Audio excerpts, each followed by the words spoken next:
Bueno, en este video vamos a empezar a analizar este circuito RLC, pero sin fuente.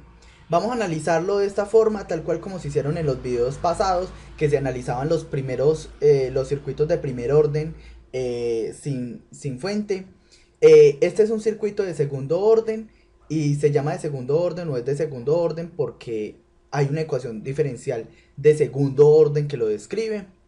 Es importante notar que al estar sin fuente, entonces la alimentación o la energía que va a tener este circuito va a estar, lo va a proveer la energía que tenga la condición inicial el condensador y la energía que tenga almacenado inicialmente el inductor o la corriente inicial.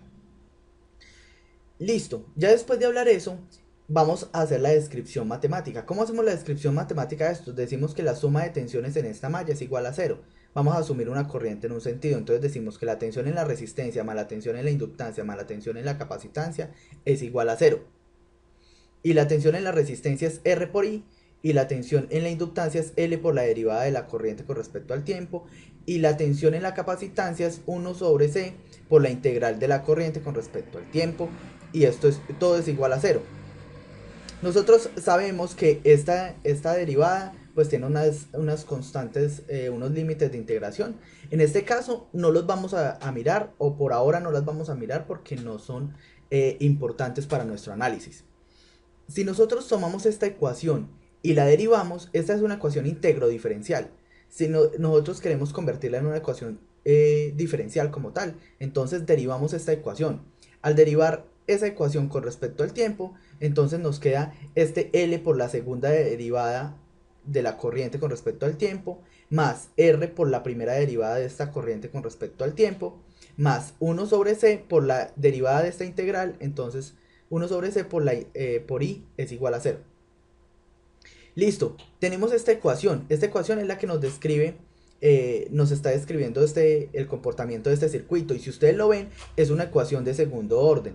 Lo único que se hace acá es que por lo general las ecuaciones diferenciales, el término de mayor exponente o de mayor derivada no tiene el término acá es 1. Entonces ese L lo despejamos y pasaría acá a dividir y dividir en este otro término. Esta es la ecuación diferencial que me describe ese circuito. Si ustedes ven, es una ecuación diferencial de segundo orden. Por eso esos circuitos son conocidos como circuitos de segundo orden. Eso es muy importante y por eso llegamos a esta deducción matemática. Ahora nos falta solucionar, encontrar cuál es la solución, cuál es la corriente I que satisface esta ecuación. Eso es lo que necesitamos. Necesitamos una ecuación, una corriente que satisfaga esta ecuación perfectamente. Pero, como ustedes ya saben de ecuaciones diferenciales, esta ecuación diferencial es de segundo orden. Por ende, necesita dos condiciones para poder solucionar. Digamos que nosotros ya tenemos esta corriente, ya tenemos una ecuación que nos describe esta corriente. Esta ecuación va a quedar en términos de unas constantes. Para nosotros poder hallar esas constantes, nosotros necesitamos conocer dos condiciones de esta ecuación, dos condiciones para poderla resolver. Pero ustedes dicen, ah, bueno, pero es que nosotros ya tenemos unas condiciones iniciales. En este caso, sí, tenemos la condición de la corriente, la condición inicial de la tensión en la fuente y la tensión en el condensador y la corriente en el inductor. Pero en este caso necesitamos, es la corriente inicial, que es la corriente en el inductor, perfecto. Y necesitamos una primera derivada o la primera derivada de la corriente inicial, de la corriente en cero, con respecto al tiempo, para poder resolver este sistema de ecuaciones. Entonces ustedes dicen, ah, bueno, pero pues esto lo tenemos porque la corriente del inductor en el estado inicial, pero una derivada de una corriente inicial, ni idea, ¿cómo sacarla? Entonces nos podemos venir y valer de esta ecuación para encontrar esa derivada. Si nosotros vemos, tenemos esta ecuación. Y esta ecuación, si la evaluamos en el tiempo inicial, entonces vamos a tener que es R por I0, R por la condición inicial, más L por la derivada de la corriente en cero con respecto al tiempo, más esta parte de acá. Si ustedes ven, esto es una tensión en un condensador. Y recuerden que estamos evaluando en la condición inicial. Entonces, en la condición inicial, el condensador tiene una tensión V sub 0. Entonces, Aquí tenemos la tensión B sub 0. ¿Qué conocemos de esa ecuación? De esta ecuación conocemos este primer término, que es la corriente inicial por el inductor, y este segundo término, que es la tensión inicial en el condensador. Y de ahí podemos despejar la derivada de la corriente, de la corriente en el estado inicial. ¿Cómo se despeja? Pues ahí es muy simple despejarlo, queda menos 1 sobre L por R por I0 más B sub 0. Esta ecuación que tenemos acá, esta ecuación ya es más que suficiente para nosotros. Esta ecuación es más que suficiente para conocer el estado de la primera derivada de la corriente con respecto a cero, con respecto al tiempo. Listo, ya tenemos esta condición y ya tenemos la condición I sub 0. Por ende, cuando solucionemos nuestra ecuación diferencial, vamos a poder evaluarlo en estos puntos. Ya después vamos a entrar más detalladamente y ustedes van a comprender esta parte con un ejercicio. Pero esto es fundamental. Es fundamental. Si quiere, apunten muy bien esta ecuación porque más adelante la vamos a tener que utilizar para resolver nuestra ecuación diferencial. Ahorita sí, regresemos acá. Regresemos a esta ecuación diferencial de segundo orden. Tenemos que solucionarla, tenemos que encontrar una corriente I la cual satisfaga esta ecuación. Pero entonces, ¿cuál es la corriente I y cómo la hallamos? Pues hay diferentes métodos para encontrar esa corriente. Yo les voy a proponer uno, que es relativamente simple. Tenemos esta ecuación diferencial de segundo orden. Si asumimos que nuestra corriente, este va a ser el método que en el cual me voy a apoyar, voy a asumir que esta corriente es E a la BT, que la corriente tiene esta forma, es una exponencial elevada a este B que es una constante y T que es el tiempo. Entonces, si nosotros queremos, si esto en realidad cumple y es una solución de nuestra ecuación diferencial, cuando nosotros la evaluemos acá, todo este término de acá va a ser igual a 0. Si eso en realidad cumple, entonces es lo que nosotros necesitamos. Entonces hagamos eso, reemplacemos esta corriente, reemplacémosla acá en este primer término. Entonces sería la segunda derivada de este término, que es b al cuadrado por e a la bt. Listo, reemplacemos esto en esta otra parte, es rl por b por e a la bt, más 1 sobre lc por esta corriente de acá, que es e a la bt. Si ustedes ven, esta parte de acá tiene que ser igual a 0. Entonces, ustedes ven que podemos sacar factor común e a la bt. E a la bt que multiplica a este término, b al cuadrado más r sobre l b más 1 sobre lc es igual a 0. Entonces, recuerden, el objetivo es evaluar si este término, nosotros estamos viendo que esta corriente de esta forma va a ser una solución de nuestra ecuación diferencial. Entonces, como nosotros el único término que podemos encontrar ahí, pues este b no lo conocemos, tenemos que encontrar que b es el valor adecuado para que esto en realidad sí cumpla, para que esta corriente sea una solución de esa ecuación diferencial. Entonces, nosotros llegamos a esta parte acá, llegamos a e a la bt que multiplica a todo este término. Esta es nuestra solución, y de e a la bt. Nosotros no podemos decir que esto de acá es igual a 0, pues porque sería trivial, diríamos, pues sería el trabajo más fácil que podríamos hacer. Si nosotros decimos, no, pues ¿cuál es la solución para esta ecuación diferencial de primer orden?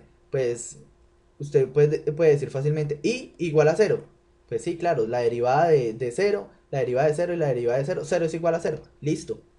Lo encontró, pero no, pues nosotros no queremos hacer eso. Nosotros queremos encontrar una expresión que no sea 0, que nuestra corriente no sea 0. Por eso estamos diciendo que es este término. Entonces, e a la bt no puede ser 0. Lo único que puede ser 0 es todo este término de acá. ¿Cómo se convierte eso en 0? Pues hallando pues las diferentes este valor b, a ver cuál es el que satisface. Esta parte de acá se llama ecuación característica. Esa ecuación característica es la que nos dice qué valores de b hace que esta corriente I cumpla esta ecuación diferencial, que sea igual a 0. Estos valores de b. Entonces, de esta ecuación característica nosotros tenemos que despejar b.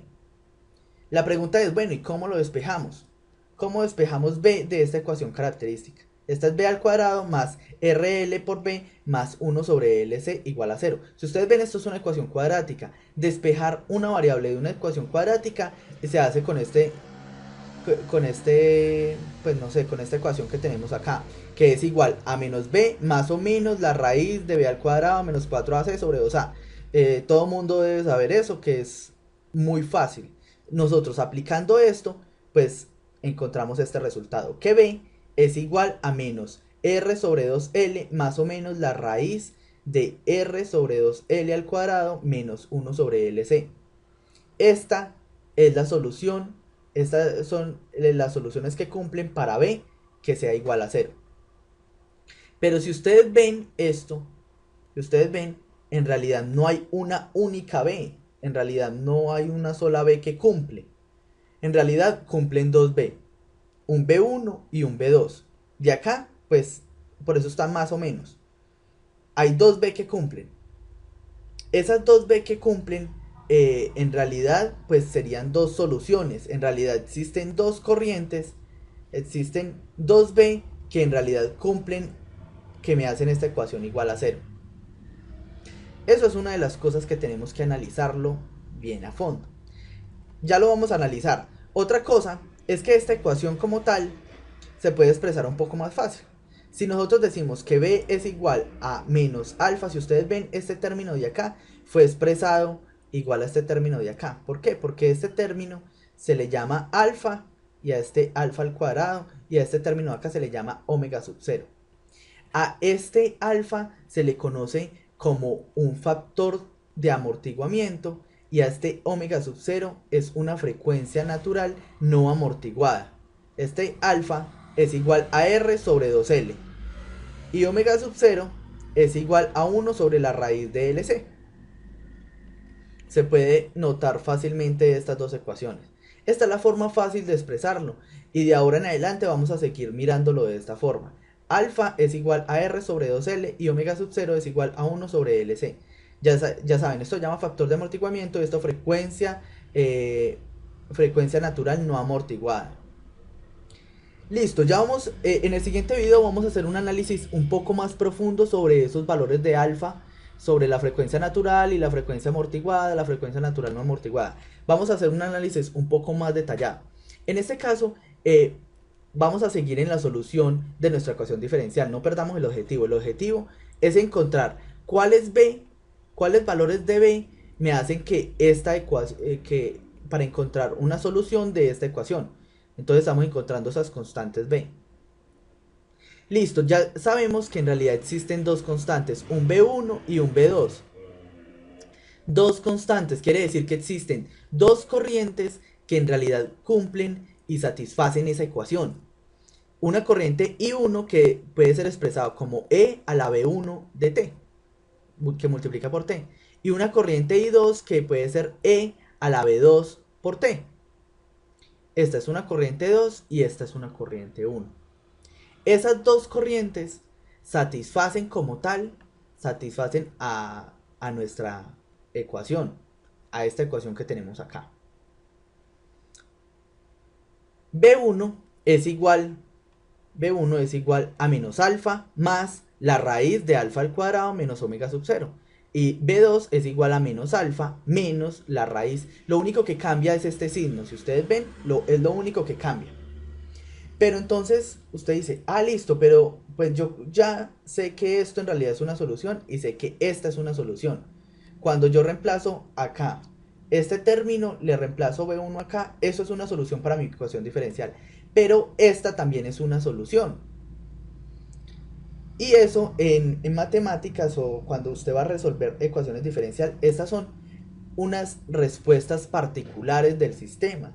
En realidad tenemos que encontrar una respuesta que sea mucho más general, que en realidad describa el circuito en todo el tiempo. Entonces, con el teorema de superposición, si nosotros tenemos varias respuestas, nosotros podemos sumar todas esas respuestas y decir que hay una respuesta única del sistema, que lo representa en todo su margen.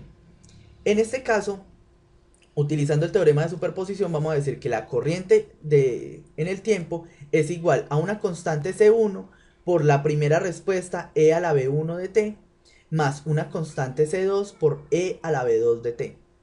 Y esta es nuestra respuesta general de nuestro sistema. Es esta que nosotros tenemos acá. La respuesta general que cumple, que satisface esta respuesta, que es la suma de las dos, satisface también esta ecuación de segundo orden. Y esa es una respuesta general. Ahora, nosotros ya conocemos cuánto es B1 y cuánto es B2, pues porque conocemos todos estos valores. Pero desconocemos totalmente cuánto es la constante C1 y cuánto es la constante C2. Para hallar cuánto es la constante C1 y para hallar cuánto es la constante C2, tenemos por obligación que conocer estas condiciones iniciales. Si ustedes recuerdan la parte acá donde les decía que necesitamos conocer I de 0 y la derivada inicial, pues es para esta parte, para poder conocer cuánto es este C1 y cuánto es este C2. De resto, esta es nuestra solución. Esta es nuestra solución de cómo se comporta esa corriente en un tiempo determinado. Eso es todo, espero que estén muy bien. En el siguiente video vamos a hacer más énfasis en esto de la frecuencia, el factor de amortiguamiento y la frecuencia natural no amortiguada. Y en el video después de ese vamos a hablar cómo llegar y solucionar y cómo encontrar estas condiciones de C1 y de C2 para ese circuito. Yo creo que ya lo vamos a hablar más que todo con un ejemplo. Espero que estén muy bien y que me hayan entendido eso. Hasta luego.